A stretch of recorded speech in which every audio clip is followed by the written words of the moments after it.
Hello बच्चों, कैसे हैं सब लोग। आज तो मैं आप लोगों के साथ कार्बन का एक नया चैप्टर लेके आया हूँ केमिस्ट्री से। तो उम्मीद करते हैं बहुत ही अच्छा समझ में आएगा तो आपको ये चैप्टर, क्योंकि इस चैप्टर में ढेर सारे कॉन्सेप्ट्स होने वाले हैं और इसी से आपको एक बेसिक आइडिया मिलता रहेगा ऑर्गेनिक केमिस्ट्री के बारे में, जो आगे जाके 11वीं क्लास में आपको बहुत मदद करने वाला है। ठीक है, तो बिना लेट के शुरू करते हैं आज का class. My name is Deeptanu सरकार, आप देख रहे हैं हमारा और आपका प्यारा सा चैनल ज्ञान दो ज्ञान लो। तो चलिए शुरू करते हैं हम। तो सबसे पहले तो मैं आपको कुछ बेसिक चीज़ें बताऊंगा जो अपनी क्लास 9th क्लास में पढ़ लिया था। जैसे रादरफोर्ड मॉडल, एटॉमिक मॉडल पढ़ा था, फिर बोर्स के मॉडल पढ़े थे जहाँ पे आपको एनर्जी लेवल्स के बारे में पता चला था। ठीक है, वैलेंसी। हाँ, तो अगर छोटे छोटे टर्म्स है जो 9th क्लास में पढ़े थे वो अगर आपको आता है तो ये चैप्टर आपको बहुत ही आसान लगने वाला है। ठीक है, तो चलिए शुरू करते हैं। सबसे पहले कुछ क्वेश्चन ले लेते हैं सर। मान लो सोडियम लिया, मैग्नीशियम लिया, पोटेशियम लिया, मैग्नीशियम लिया। ठीक है, फिर हमने लिया एल्युमिनियम लिया, फिर ऑक्सीजन लिया, नाइट्रोजन लिया। ठीक है, फिर क्लोरीन लिया, फिर चलो इतना ही लिया। हमें क्या करना है, इन सब के एटॉमिक नंबर जेड, यानी कि एटॉमिक नंबर जेड मतलब केमिस्ट्री में जेड का मतलब एटॉमिक नंबर होता है। ठीक है, तो हमने इधर पे सारे का एटॉमिक नंबर लिखा। Atomic number. ठीक है, तो सबसे पहले सोडियम के लिए 11। ठीक है, पोटेशियम, पोटेशियम के लिए सोडियम 11। ठीक है, फिर पोटेशियम है, पोटेशियम के लिए 19, मैग्नीशियम के लिए 12, एल्युमिनियम के लिए 13, ऑक्सीजन के लिए 8, ऑक्सीजन के लिए 8, नाइट्रोजन के लिए 7, क्लोरीन के लिए 17। ये है एटॉमिक नंबर। ठीक है, चलिए मैं आपको बोलता हूँ कि इनका इलेक्ट्रॉनिक कॉन्फ़िगरेशन करके दिखा दो। ECG,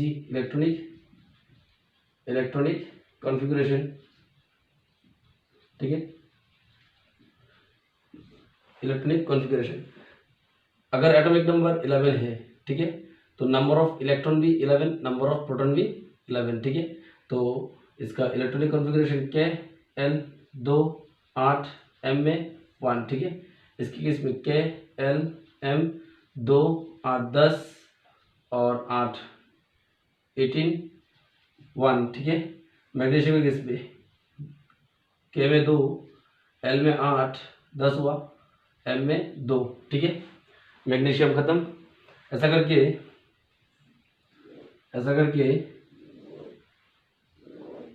ठीक है, एल्युमिनियम का बढ़िया भी। हाँ, एल्युमिनियम के लिए K L M 2 8 10 और 3 13। ठीक है, ऑक्सीजन के लिए K L M 2 फिर 6 खत्म। ठीक है, फिर है नाइट्रोजन के लिए K L 2 5 खत्म, क्लोरीन K L 2 8 और M में 7। ठीक है, तो हमने सबका इलेक्ट्रॉनिक कॉन्फ़िगरेशन कर लिया। चलिए मैं आप इसका वैलेंसी निकाल के दिखाता हूँ। वैलेंसी, वैलेंस इलेक्ट्रॉन, पहले valence electron, number of electrons present in outermost shell is called valence electron. हाँ, number of electrons present in outermost shell. तो इन सब में आउटर मोस्ट शेल कौन, ये जो लास्ट में शेल है उसे आउटर मोस्ट शेल कहते हैं। ठीक है, लास्ट वाला शेल को हम लोग आउटर मोस्ट शेल कहते हैं। KLM क्या है, ये सब शेल नेम है। हाँ, shell name, shell name. K 1 number shell, L 2 number shell, M 3 number shell, और शेल को N से समझा जाता है। ठीक है, N का वैल्यू 1 2 3 ऐसा हो सकता है। ठीक है, KLMN। ठीक है, अच्छा वैलेंस इलेक्ट्रॉन। हाँ, तो आउटर मोस्ट शेल में इधर कितना 1, इधर कितना 1, इधर कितना 2। फिर एल्युमिनियम की केस में 3, फिर ऑक्सीजन की केस में 6, फिर नाइट्रोजन की केस में 5, फिर क्लोरीन की केस में 7। ठीक है, तो वैलेंस इलेक्ट्रॉन कितना मिला हमने देख लिया। अब निकालेंगे वैलेंसी। ठीक है, तो वैलेंसी कैसे निकालेंगे, सबसे पहले हमको क्या करना पड़ेगा, जैसे इधर सोडियम है, आउटर वैलेंस इलेक्ट्रॉन कितने हैं 1। अगर कोई भी एटम में वैलेंस इलेक्ट्रॉन 4 से कम हुआ, चार्ज से कम हुआ, ठीक है, तो वैलेंसी एज इट इज रहेगा। हाँ, जितना है वैलेंस इलेक्ट्रॉन उतना ही होगा वैलेंसी, और जिधर जिधर चार्ज से ज़्यादा होगा उसे हम 8 से माइनस कर देंगे। 8 से माइनस करने से जो बचेगा वो होगा वैलेंसी, ठीक है। तो चलो ये रूल्स लगाते हैं। जैसे इधर वैलेंस इलेक्ट्रॉन कितने हैं, 1, 4 से कम है तो सेम रहेगा, 4 से कम है तो सेम रहेगा, 4 से कम है तो सेम रहेगा, 4 से कम है तो सेम रहेगा, 4 से ज़्यादा है। इस बार 8 माइनस 6 इक्वल टू 2, 4 से ज़्यादा है। इस बार 8 माइनस 5 इक्वल टू 3, 4 से ज़्यादा है। इस बार 8 माइनस 7 इक्वल टू 1, ठीक है, समझ गए। जैसे स्टूडेंट के केस में हमें 8 से माइनस नहीं करना पड़ा, जिधर जिधर 8 से माइनस नहीं किया वहाँ पे प्लस साइन बिठाएंगे, ठीक है। जिधर जिधर 8 से माइनस किया वहाँ पे -2, -3, -1 ऐसे लेंगे। हाँ, और जिधर जिधर हमें 8 से माइनस किया, ठीक है, जिधर जिधर ऐसा 8 से माइनस करना पड़ा, ठीक है, और नेगेटिव साइन भी आया, हाँ, नेगेटिव साइन, वो सब के सब क्या हो जाएंगे, नॉन मेटल्स। क्या हो जाएंगे, नॉन मेटल्स, ठीक है, नॉन मेटल्स। और यहाँ पे जो लिए, ठीक है, ये सब क्या बन जाएंगे, मेटल्स। क्यों, इधर कैटायन फॉर्म होता है। हाँ, जिधर कैटायन फॉर्म होगा वो सारे मेटल्स से, जिसने एनायन फॉर्म किया वो सब नॉन मेटल्स हो जाएंगे, ठीक है। तो हमने ये सीख लिया कैसे वैलेंसी इलेक्ट्रॉन और वैलेंसी पता करते हैं। बात है कि कार्बन के बारे में क्या ख्यालात है। कार्बन जो हमारा चैप्टर है, कार्बन का एटॉमिक नंबर है 6। अगर इलेक्ट्रॉनिक कॉन्फ़िगरेशन कर लेते क्या है, L2 4, तो आउटर मोस्ट शेल में कितने इलेक्ट्रॉन हुए, 4, ठीक है, और आखिरी शेल कौन है, L, तो इसमें 4 इलेक्ट्रॉन हुआ। अब 4 के केस में क्या करोगे, 4 से ज़्यादा हुआ, कम हुआ तो देख लिया, 4 हुआ तो 4 हुआ तो कैसे होगा साहब, जिसका जिसका 4 होगा, ठीक है, वो ना इलेक्ट्रॉन गेन करेगा ना इलेक्ट्रॉन को लूज करेगा, ठीक है, दोनों में से कुछ भी नहीं करेगा। हाँ, क्रॉस इसलिए दिया था कि कुछ भी नहीं करेगा, ठीक है। इसका मतलब जो कार्बन है वो तो इलेक्ट्रॉन ना गेन करने वाला है ना लूज करने वाला है, बल्कि वो क्या कर लेगा, शेयरिंग ऑफ इलेक्ट्रॉन्स, ठीक है। तो मिटा देते हैं और देखते हैं कार्बन के बारे में आगे। हाँ, समझ में आया। चलो मिटा दे।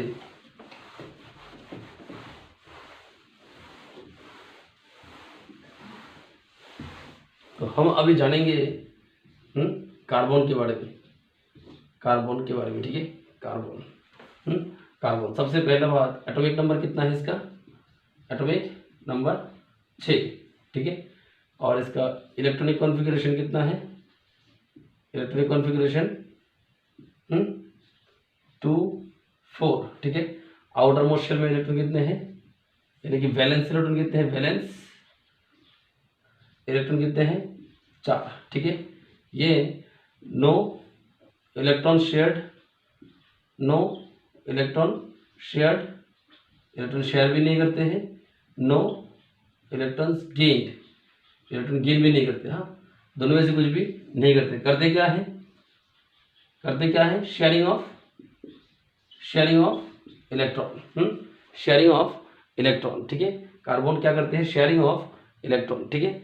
अब मैं आपको बोल रहा हूँ दुनिया में ऐसा जो जितने भी एटम है जो दूसरे एटम के साथ इलेक्ट्रॉन को शेयरिंग करके बॉन्ड बनाते हैं, ठीक है, शेयरिंग करके बॉन्ड बनाते हैं, उसे हम कोवैलेंट बॉन्ड कहते हैं, ठीक है, कोवैलेंट बॉन्ड। हाँ, कोवैलेंट बॉन्ड किसे कहते हैं। हाँ, atoms, the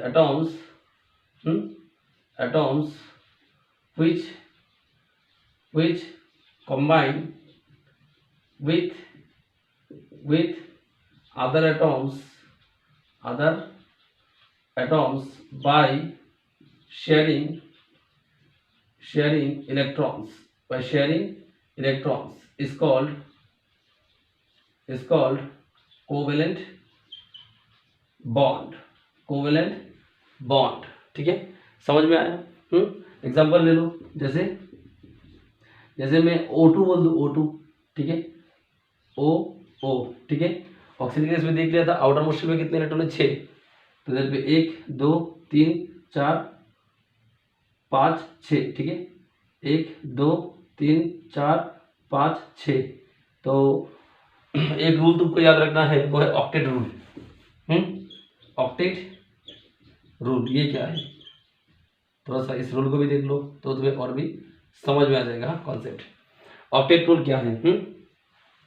दुनिया में कोई भी एटम हो, दुनिया में कोई भी एटम हो, वो हमेशा चाहते हैं कि इसके आउटर मोस्ट शेल में 8 इलेक्ट्रॉन्स हो या फिर 2 इलेक्ट्रॉन्स हो।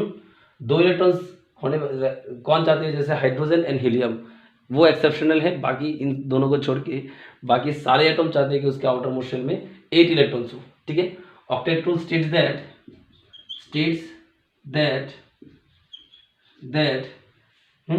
every atom has a tendency to have 8 electrons in their outermost shell, outermost shell और ऑर्बिट। ठीक है, आउटर मोस्ट शेल और ऑर्बिट में 8 इलेक्ट्रॉन्स हो ऐसा चाहते हैं। हाँ, बट सम 8 इलेक्ट्रॉन्स, यहाँ पे लिख दे 8 इलेक्ट्रॉन्स और 2 electrons in their outermost shell. Example में hydrogen and helium have tendency, hydrogen have tendency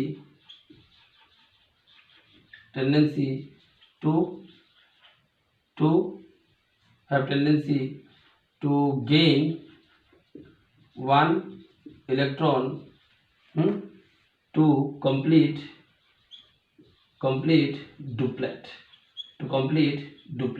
यानी कि 2 इलेक्ट्रॉन्स, कि उसके भी आउटर मोस्ट में 2 इलेक्ट्रॉन हो जाए। इसलिए हाइड्रोजन के पास भी ये टेंडेंसी है कि वो 1 इलेक्ट्रॉन को गेन कर ले और गेन करके वो अपने आउटर मोस्ट में कितने इलेक्ट्रॉन बना ले? 2 इलेक्ट्रॉन। ठीक है, जिसको हम डुप्लेट रूल कहते हैं। हाँ, ये तो ऑक्टेट रूल था और डुप्लेट रूल मतलब 2 इलेक्ट्रॉन होने से सेटिस्फाइड। ठीक है, स्टेबिलिटी आ जाता है। ठीक है, ऑक्टेट रूल के अकॉर्डिंग स्टेबिलिटी आ जाती है, जिसमें 8 इलेक्ट्रॉन हुआ था आउटर मोस्ट में, वो एटम स्टेबल हो जाएगा। ठीक है, सिमिलरली हाइड्रोजन एंड हीलियम वो अपने आउटर मोस्ट में 2 इलेक्ट्रॉन पाके बहुत खुश हो जाते हैं। हाँ, इसलिए उस रूल को डुप्लेट रूल कहा जाता है। ठीक है, तो ऑक्टेट रूल समझ में आया बेटा? तो सिर्फ हाइड्रोजन एंड हीलियम को छोड़ के बाकी सब एटम अपने आउटर मोस्ट शेल में 8 इलेक्ट्रॉन चाहते हैं। ठीक है, चलो इस बात को अब लगा दो सारे एटम के ऊपर। हाँ, जितना भी कॉन्सेप्ट मिलेगा तुम्हें सिर्फ यही कॉन्सेप्ट लगाना है। ठीक है, इसी तरह में 1 2 3 4 5 6, अब ये चाहेगा और 2 इलेक्ट्रॉन मिले उसको, तो उसने 2 इलेक्ट्रॉन इस ऑक्सीजन से गेन किया। ठीक है,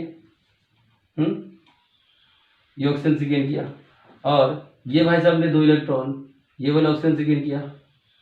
ठीक है, अब इस ऑक्सीजन के पास भी 1 2 3 4 5 6 7 8 हुआ, और इसके पास भी 8 हुआ। अब ये जो हिस्सा है इसे हम बोलेंगे, ठीक है, इसे हम बोलेंगे इलेक्ट्रॉन क्लाउड। तो इलेक्ट्रॉन क्लाउड में कितने इलेक्ट्रॉन है? इधर पे 2, इधर पे 2, 2 2 मिल के एक बॉन्ड आ जाएगा। ठीक है, O डबल बॉन्ड O। ठीक है, इसे हम ऐसे भी दिखा सकते हैं। हाँ, या तो इसको तुम डायग्राम करके दिखाओ या फिर तुम इसको ऐसे दिखा दो, O double bond O। Clear हुआ? 2 बॉन्ड कैसे हुआ? एक बॉन्ड बनने के लिए 2 इलेक्ट्रॉन का जरूरत है। ठीक है, तो और एक बॉन्ड बनने के लिए और 2 इलेक्ट्रॉन का जरूरत है। तो यहाँ पे 4 इलेक्ट्रॉन है, 2 मिल के एक बॉन्ड, 2 मिल के एक बॉन्ड, ऐसा करके 2 बॉन्ड आ गया ऑक्सीजन के बीच में। समझ में आया? तो मैं इसको ऐसे भी दिखा सकता हूँ, ऐसे भी दिखा सकता हूँ। जैसे मान लो मैं और एक एग्जांपल ले लेता हूँ नाइट्रोजन के लिए, N2। इसका आउटर मोस्ट में 5 इलेक्ट्रॉन, 1 2 3 4 5, और एक लिया 1 2 3 4 5। अब ऑक्टेट रूल क्या कहते हैं कि इसका आउटर मोस्ट में तो 8 इलेक्ट्रॉन होना चाहिए, तो ये क्या करेगा? 5 है और 3 इससे लिया, लेकिन खुद खुश हुआ। ठीक है, और इसके पास भी 5 है तो 3 इससे लिया, लेकिन ये भी खुश हुआ। तो कुल मिला के दोनों के पास अभी 8 इलेक्ट्रॉन्स तो है, ऑक्टेट रूल भी मान लिया, लेकिन ध्यान से देखिए तो कितने इलेक्ट्रॉन्स है जो इलेक्ट्रॉन क्लाउड में है। इलेक्ट्रॉन क्लाउड में कितने इलेक्ट्रॉन्स है? 6 इलेक्ट्रॉन्स। तो फिर मैं इसको ऐसे भी लिख के दिखा सकता हूँ 2 N के बीच में पहला दो बॉन्ड मिलके एक, दो इलेक्ट्रॉन मिलके एक बॉन्ड, नेक्स्ट दो इलेक्ट्रॉन मिलके और एक बॉन्ड, नेक्स्ट दो इलेक्ट्रॉन मिलके और एक बॉन्ड, तो एन ट्रिपल बॉन्ड एन। तो यहाँ पे ट्रिपल बॉन्ड आ गया, यहाँ पे डबल बॉन्ड आ गया। ठीक है, जैसे मैं बात कर लूँ HCl। चलो इसको मिटा देते हैं। जैसे मैं बात कर लूँ HCl, ठीक है, मान लो मेरे पास हाइड्रोजन है, इसके पास एक इलेक्ट्रॉन है। मेरे पास क्लोरीन है जिसका आउटरमोस्ट शेल में 7 इलेक्ट्रॉन है, 3 4 5 6 7। ठीक है, अब ये क्या चाहेगा कि यहाँ से एक इलेक्ट्रॉन उसको मिल जाए, तो ये खुश हो जाएगा। ठीक है, और इसको भी एक इलेक्ट्रॉन चाहिए, तो एक इलेक्ट्रॉन लेके खुश हुआ। ठीक है, तो इनको मैं ऐसे भी दिखा सकता हूँ, ऐसे शॉर्ट में भी दिखा सकता हूँ, H, दो इलेक्ट्रॉन मिलके एक बॉन्ड और Cl। समझ में आया? HCl, कभी सिंगल बॉन्ड, कभी डबल बॉन्ड, तो कभी ट्रिपल बॉन्ड। ठीक है, कोवेलेंट बॉन्ड्स 3 तरह के होते हैं। ठीक है, 3 तरह के होते हैं। जैसे हमने देखा, कभी सिंगल बॉन्ड, तो कभी डबल बॉन्ड, तो कभी ट्रिपल बॉन्ड। ठीक है, चलो इसको मिटा देते हैं। Types of covalent bond, types of covalent bond. हाँ, हमारे पास 3 तरह के कोवेलेंट बॉन्ड है, 3 टाइप्स। तो पहला कौन है? Single covalent bond, single covalent bond. इसका एग्जांपल सिंगल कोवेलेंट बॉन्ड जैसे HCl। ठीक है, सिंगल कोवेलेंट बॉन्ड, इसका एग्जांपल लिया। बी में डबल कोवेलेंट बॉन्ड,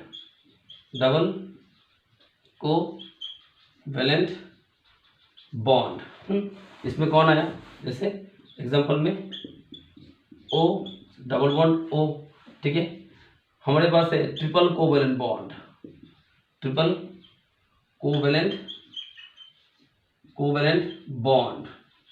ठीक है, अब इसमें एग्जांपल कौन है? जैसे N ट्रिपल बॉन्ड N।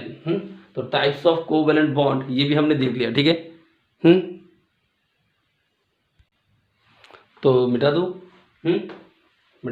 चलो मिटा देते हैं। हाँ, तो कोवेलेंट बॉन्ड देख लिया। अभी हमें पढ़ना है कोवेलेंट कंपाउंड क्या है। Covalent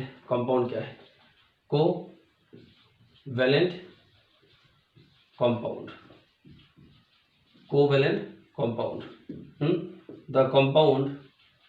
the compound which are formed by sharing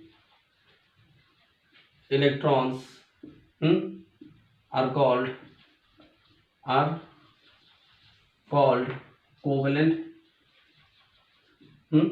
covalent compound. यानी कि जो कंपाउंड कोवेलेंट बॉन्ड बनाते हैं, ठीक है, उसे हम कोवेलेंट कंपाउंड बोलेंगे। ठीक है, जो कंपाउंड्स कोवेलेंट बॉन्ड बनाते हैं उसे हम बोलेंगे कोवेलेंट कंपाउंड। क्लियर हुआ? एक बात याद रखना, जो कोवेलेंट कंपाउंड है, कोवेलेंट कंपाउंड, हाँ, कोवेलेंट कंपाउंड। ठीक है, कोवेलेंट कंपाउंड के प्रॉपर्टीज, कोवेलेंट कंपाउंड के प्रॉपर्टीज के बारे में जानेंगे। प्रॉपर्टीज, कोवेलेंट कंपाउंड की क्या प्रॉपर्टीज है? पहला point, low melting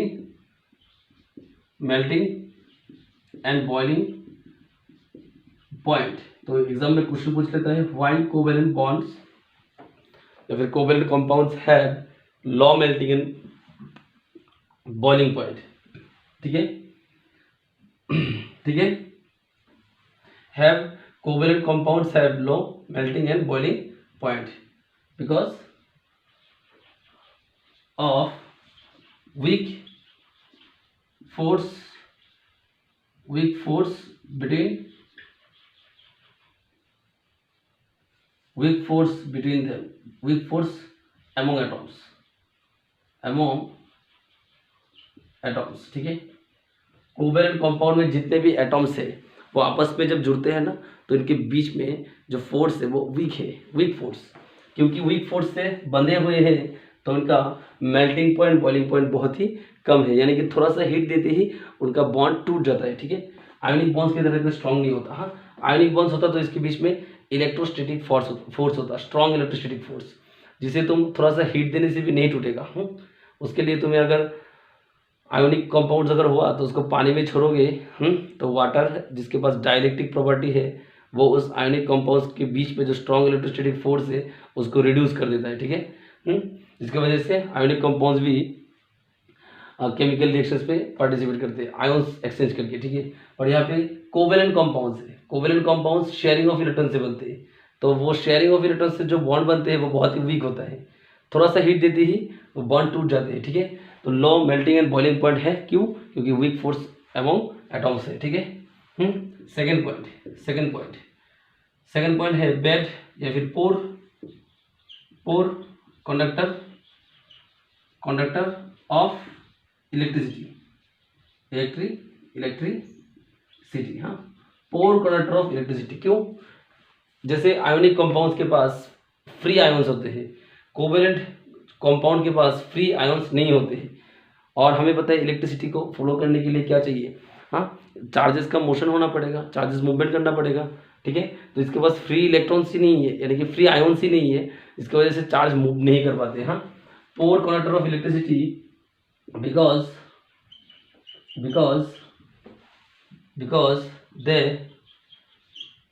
they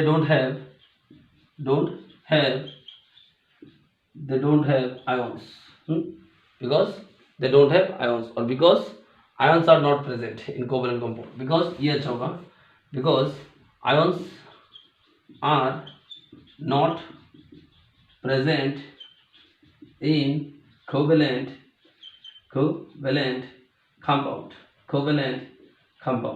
compound में आयंस प्रेजेंट नहीं होते, ठीक है। तो ये था कोवेलेंट कंपाउंड के प्रॉपर्टीज, ठीक है। कभी कभी पूछ लेता है 1 मार्क्स में ऐसा question, covalent compound poor conductor of electricity क्यों है, तो तुम बोलोगे क्योंकि इसमें आयंस प्रेजेंट नहीं होते हैं। समझ में आया? मजा आ रहा है? तो चलो आगे देखते हैं। कुछ टर्म्स है जो याद रखना, वैलेंस इलेक्ट्रॉन जो बोला था, number of electrons present in outer most orbit और शेल, ठीक है। तो इसे हम वैलेंस इलेक्ट्रॉन कहते हैं। और valency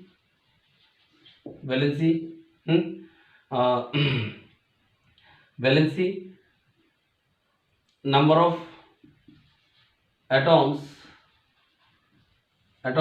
lost or gained, number of atoms lost or gained or shared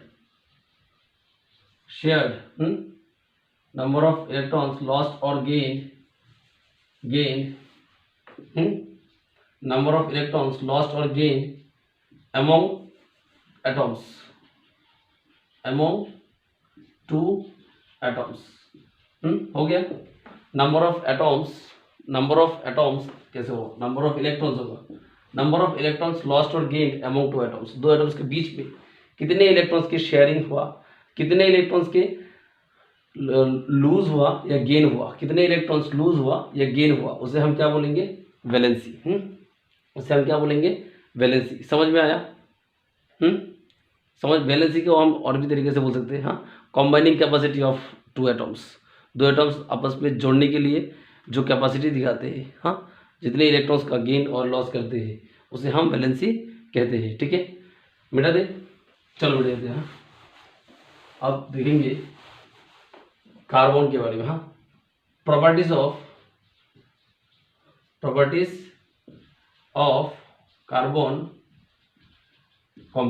carbon compound की प्रॉपर्टीज क्या है, ठीक है। प्रॉपर्टीज ऑफ कार्बन कंपाउंड, तो सबसे पहले जो मैं बात बोलने वाला हूँ प्रॉपर्टीज ऑफ कार्बन कंपाउंड में, पहला पॉइंट है कि carbon compound also forms covalent bonding. Carbon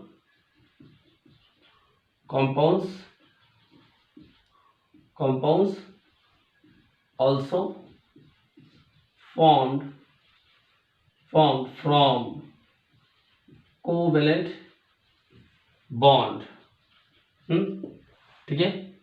so they are they are called covalent compound. तो इसलिए कार्बन कंपाउंड क्या हुआ, कोवेलेंट कंपाउंड ही हुआ। ठीक है, इसका मतलब कोवेलेंट कंपाउंड की जो प्रॉपर्टीज है वो कार्बन का भी प्रॉपर्टीज होगा। यानी कि carbon compounds have low melting and boiling point carbon compounds का low melting and boiling point है। ठीक है, क्यों? क्योंकि वीक फोर्स बिटवीन एटॉम्स। ठीक है, रीजन तो बताया ना, रीजन क्या है? Weak force between atoms. ठीक है, between atoms.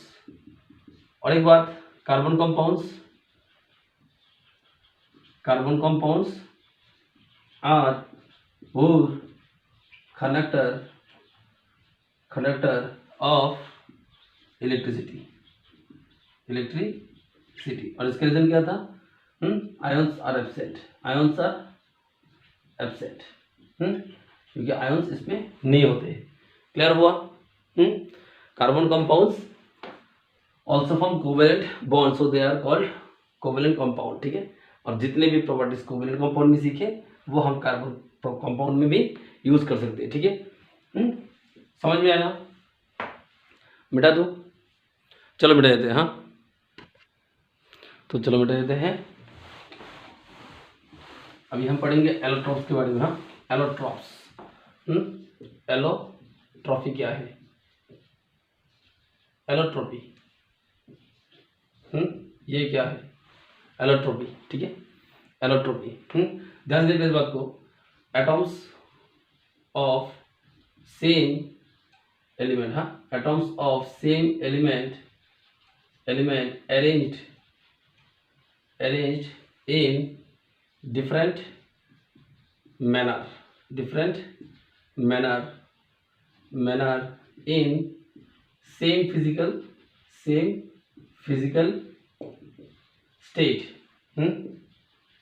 state is called allotropy.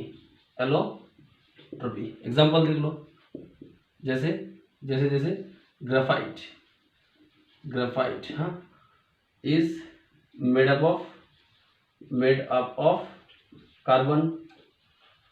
जैसे diamond is also made up of carbon. हाँ, ठीक है, तो एटॉम्स ऑफ सेम एलिमेंट, हाँ, एलिमेंट सेम होगा एटॉम्स के।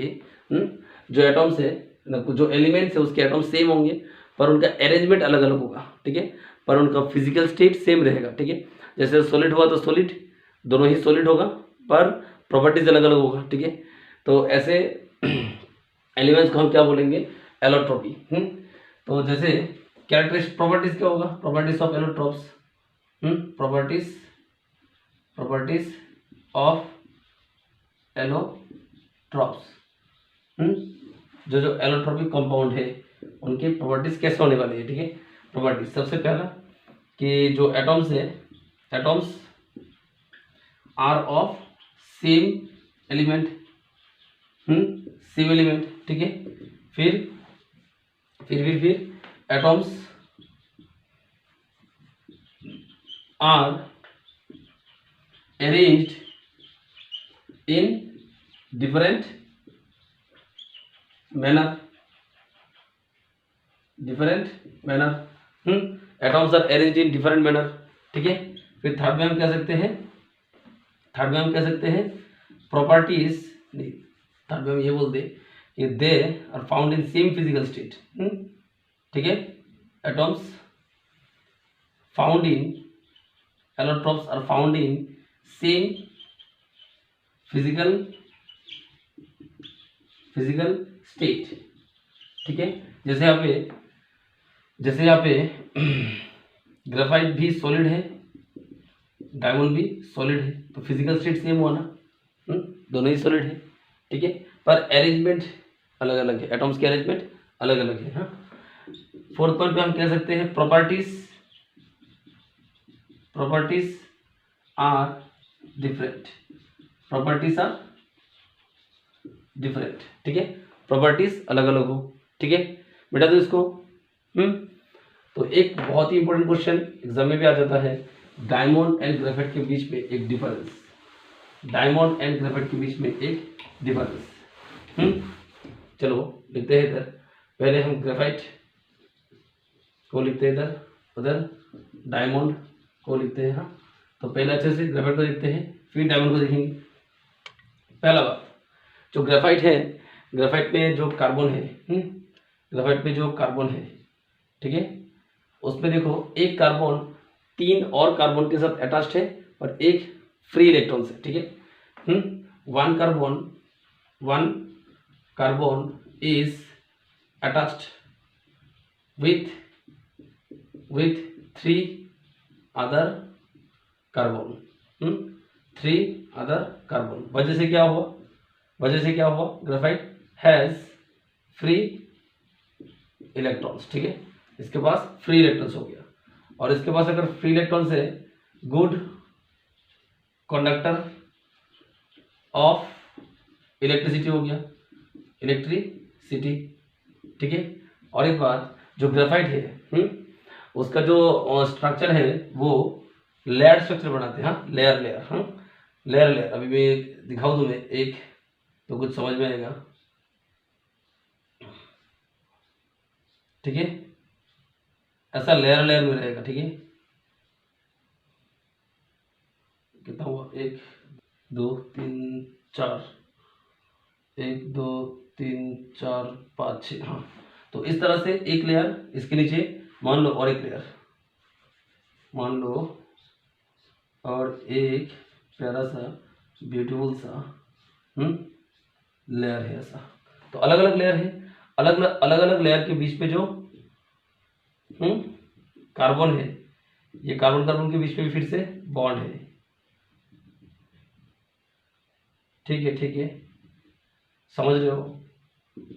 3D स्ट्रक्चर नहीं, ये 3D नहीं, ये 2D स्ट्रक्चर है, ठीक है। एक लेयर है, इसके नीचे और एक लेयर, एकदम सेम लेयर, एक के नीचे बिठा दिया, प्लेट के नीचे प्लेट, ठीक है, लेयर्ड स्ट्रक्चर। बेटा दो एक बेसिक आइडिया दिया। हाँ, ये लेयर्ड स्ट्रक्चर बनाते हैं, लेयर्ड स्ट्रक्चर बनाते हैं, और इनके हर एक लेयर में कार्बन मैंने कितने लिए, ऐसा मैंने लाइन खींचा ना, तो इधर एक कार्बन, इधर एक कार्बन, इधर एक कार्बन, हाँ, इधर एक कार्बन, इधर एक कार्बन, इधर एक कार्बन, तो कितना कार्बन हुआ, 1 2 3 4 5 6, तो 6 कार्बन हुआ। यानी कि ऐसा स्ट्रक्चर को हेक्सागोनल स्ट्रक्चर कहते हैं। हाँ, हेक्सा या फिर each layer consist each layer consist of in each layer each carbon is attached with 6 in each layer every carbon is attached with 6 more carbons, every carbon is, अच्छा हर एक carbon तो नहीं, in each layer carbon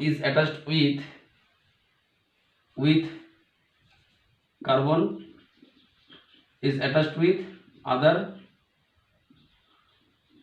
carbon and form a hexagonal structure, hexagonal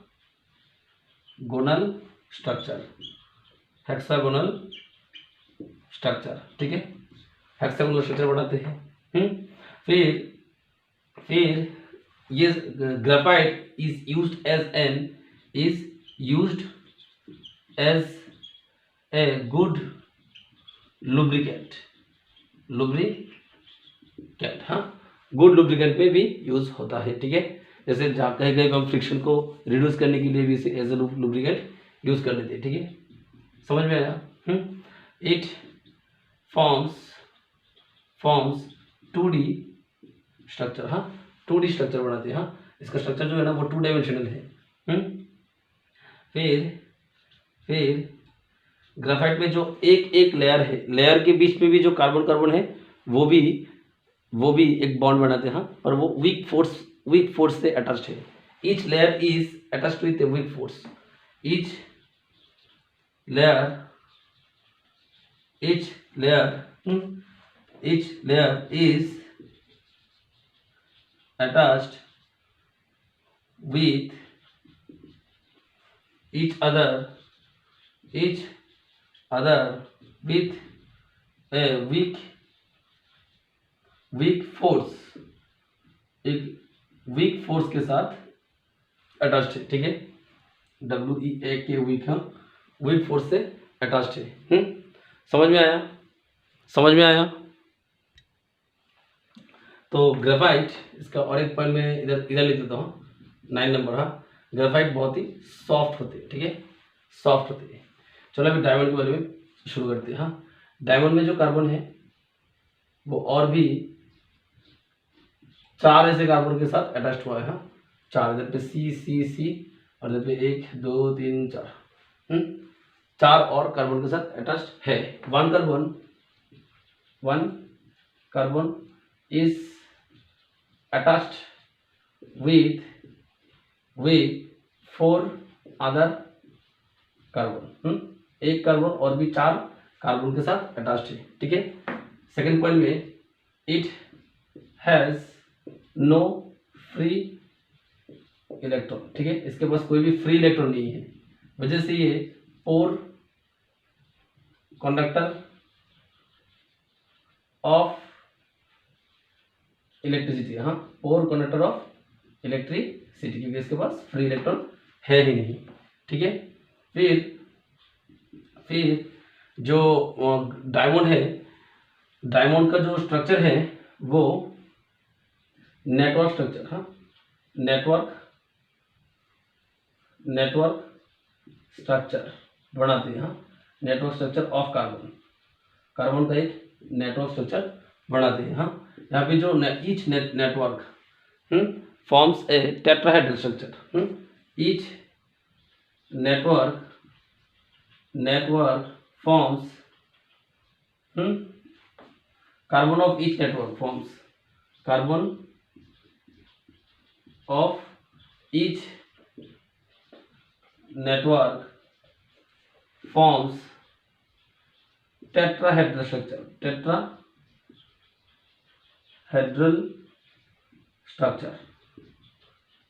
tetrahedral structure, ठीक है। Strong force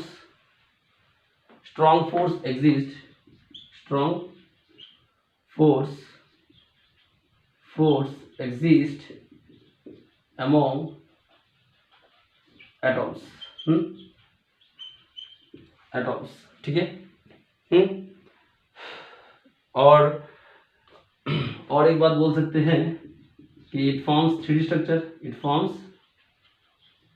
3D structure बनाते हैं। हाँ, STRUC spelling तो आपको पता ही होगा, हाँ, हमसे भी अच्छा स्ट्रक्चर, ठीक है। समझ में आया। और एक पॉइंट ऐसे बोल दे कि ये बहुत ही हार्ड है, सबसे ज़्यादा hardest substance we known in the earth, ठीक है। कौन है? डायमंड। क्लियर हुआ? मिटा दे। ये सब एलोट्रॉप्स ऑफ कार्बन के बारे में बात कर रहे हैं, ठीक है। कार्बन का एलोट्रॉपिक फॉर्म पूछा तो आप ग्रेफाइट बोलोगे, डायमंड बोलोगे, और एक है साहब, और एक है, इसको मिटा दे फिर बोले। चलो मिटा देते हैं। हाँ, अभी है C60 के बारे में जानना पड़ेगा आपको। C60, हाँ, कार्बन C60, हाँ, इसका और एक प्यारा सा नाम बक मिनिस्टर फुलरिन, ठीक है, बक मिनिस्टर फुलरिन, ठीक है। C60 ये एक फुटबॉल जैसा स्ट्रक्चर बनाता है, फुटबॉल, ठीक है, फुटबॉल जैसा स्ट्रक्चर बनाता है। ये भी एक एलोट्रोप ऑफ कार्बन है। समझ में आया? तो अभी पढ़ेंगे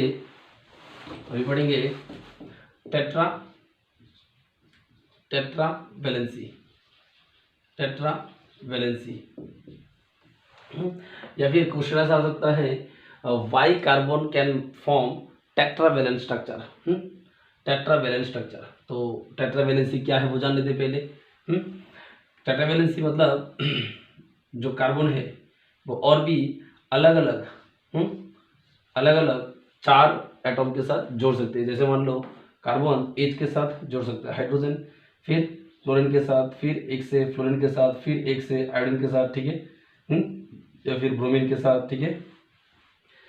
तो अलग अलग एटॉम के साथ जोड़ सकते हैं। हाँ, इसमें ऑक्सीजन भी आ सकते हैं, नाइट्रोजन भी आ सकते हैं, ठीक है। तो कार्बन है 4 electrons in its outermost shell, due to which it can combine with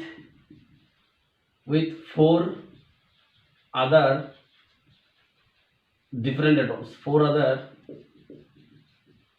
different atoms, different atoms, and forms a structure called tetravalent structure, tetravalent structure. तो इसलिए वो टेट्रावेलेंट स्ट्रक्चर बना पाते हैं। तो जान लिया हमने। और टेट्रावेलेंसी मतलब कार्बन है 4 electron in its outermost shell. It is called tetravalency nature of carbon. Tetravalency nature of carbon, इसे हम वर्सेटाइल नेचर ऑफ कार्बन कह सकते हैं। हाँ, अलग अलग बिहेवियर कर सकते हैं ना, अलग अलग एटम के साथ जोड़ के। तो कार्बन, इसको इधर से लिख ले, ये बॉक्स बनाया और इधर से लिखा, इट इज कॉल्ड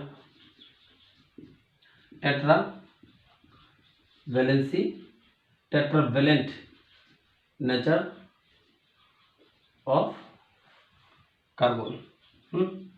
इसे हम टेट्रावेलेंट नेचर ऑफ कार्बन भी कहते हैं, जिसकी वजह से ये टेट्रावेलेंट स्ट्रक्चर भी आता है, ठीक है। समझ में आया।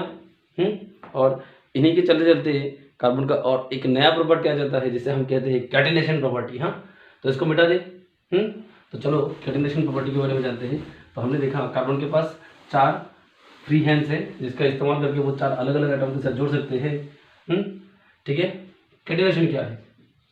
कैटिनेशन, ठीक है, catenation. What is catenation? Catenation the bond, नहीं, carbon the property due to which the property of an atom due to which an atom can combine with other atom to form a long chain is called catenation property। catenation property। तो एक example लेते हैं। कौन? यही हमारा प्यारा सा chapter carbon, जिसके पास कैटिनेशन प्रॉपर्टी है। Carbon can form a long chain by combining with other carbons, ठीक है। तो what is catenation property of carbon? Catenation property of carbon मतलब the property of carbon due to which carbon can combine with other carbon and form a long chain, it is called catenation property of carbon, ठीक है। Catenation property of carbon में हम क्या लिखेंगे, समझ में आया ना? द प्रॉपर्टी, इसको उठा लिया, मैं इसमें इरेज करके ठीक कर देता हूँ। द प्रॉपर्टी ऑफ एन की जगह में मैं लिखूंगा the property of carbon due to which carbon can combine with other carbon to form a long chain is called catenation property of carbon. ये कार्बन का कैटेनाइजेशन प्रॉपर्टी होता है। जैसे जैसे जैसे सी सी सी सी सी। हाँ, तो इसको हम क्या बोल सकते हैं, लॉन्ग चेन। ठीक है, ठीक है। और इसमें कार्बन के 4 फ्री इलेक्ट्रॉन्स होते हैं, एक इधर, तो इधर पे एक खाली होगा जिसमें H आ जाएगा। खाली हाथ में हमेशा H, खाली हाथ आए थे पर खाली हाथ जाएंगे नहीं। हाँ, खाली हाथ आए थे हम, खाली हाथ जाएंगे नहीं। लॉन्ग चेन, तो यहाँ पे H H H H, यहाँ पे भी H, यहाँ पे भी H H H H। तो कितना H हुआ, 1 2 3 4 5 6 7 8 9 10 11 12, यानी कि C 1 2 3 4 5 C5H12। In short you can also right like that. हाँ, और ये चेन, लॉन्ग चेन बना लिया। हाँ, कितने सारे कार्बन एक साथ जोड़ गए। ठीक है, अगर मैं इसका नाम भी बोल दूं, वैसे IUPAC के बारे में भी पढ़ना पड़ेगा। IUPAC के लिए मैं अलग सा एक क्लास करूंगा। ठीक है, 1 2 3 4 5 है, तो 5 कार्बन हुआ तो हैप्ट, सॉरी पेंट। पेंट, और सिंगल बॉन्ड है तो एनी। ये सब कैसा है बाद में समझ जाएंगे। पेंटेन है इसका नाम। ठीक है, तो चेन ऐसे ही बन सकता है, चेन ऐसे भी बन सकता है। ठीक है, चेन ऐसे ही बन सकता है, तो इसे हम बोलेंगे ब्रांच्ड चेन। ठीक है, ब्रांच्ड चेन। ठीक है, कौन सा चेन, ब्रांच्ड चेन। जब जब कार्बन के पास ऐसे खाली पड़ा हो हैंड्स, इलेक्ट्रॉन्स खाली पड़ा हो, तो वो हमेशा हाइड्रोजन के साथ जुड़ जाएगा। ठीक है, क्लियर हुआ। हाइड्रोजन के साथ क्यों, क्योंकि most of the carbons, most time, ठीक है, carbons forms bond with hydrogen. ठीक है, carbon forms bond with hydrogen. Clear हुआ। ऐसा भी हो सकता है कि सी सी सी सी सी ऐसा। तो इसको हम क्या बोल देंगे, जैसे 1 2 3 4 5 साइक्लोपेंटेन, यानी कि साइक्लिक भी हो सकता है। साइक्लिक चेन भी हो सकता है, साइक्लिक चेन। ठीक है, तो लॉन्ग चेन भी हो सकता है, ब्रांच चेन भी हो सकता है, यानी साथ में साइक्लिक चेन भी हो सकता है। लॉन्ग चेन को हम स्ट्रेट चेन भी बोल सकते हैं, स्ट्रेट चेन। समझ में आया, समझ में आया। तो आज के लिए इतना ही करेंगे। तो इस क्लास में बच्चों इतना ही रखते हैं। नेक्स्ट क्लास में लेके आएंगे इसका अगला टॉपिक। जैसे आगे हम पढ़ने वाले हैं आइसोमर्स क्या है, बहुत इंपॉर्टेंट टॉपिक है। आइसोमर्स के बाद हमें पढ़ना पड़ेगा IUPAC नेमिंग्स, जो हर साल क्वेश्चन में आता है, 2 मार्क्स 3 मार्क्स का। तो वो तुम यकीन के साथ मैं कहता हूँ कि तुम उसको ज़रूर करके आ पाओगे। मैं तुम्हें ऐसा कुछ कॉन्सेप्ट दिखाने वाला हूँ। ठीक है, फिर हम करने वाले हैं प्रिपरेशंस के बारे में, properties of alkanes, preparations of alkane, alkene, alkyne. हाँ, तो फिर अल्कोहल के बारे में पढ़ना पड़ेगा। फिर कुछ कन्वर्शंस, मैंने तुमको एल्कीन दे दिया, तुम कैसे एल्केन बनाओगे, एल्काइन दे दिया, कैसे एल्केन बनाओगे, सैचुरेटेड हाइड्रोकार्बन क्या है। हाँ, फिर अनसैचुरेटेड हाइड्रोकार्बन क्या है, कैसे अनसैचुरेटेड को सैचुरेटेड किया जाता है। तो ये सारे टॉपिक्स इस चैप्टर में है। तो अगली क्लास में देखते हैं कितना कवर हो सकता है। मैं बहुत जल्द कोशिश करूँगा कि सारे टॉपिक्स जल्दी जल्दी कवर हो जाए, क्योंकि बोर्ड एग्ज़ाम बहुत नज़दीक है। तो तब तक के लिए खुश रहिए। All the best.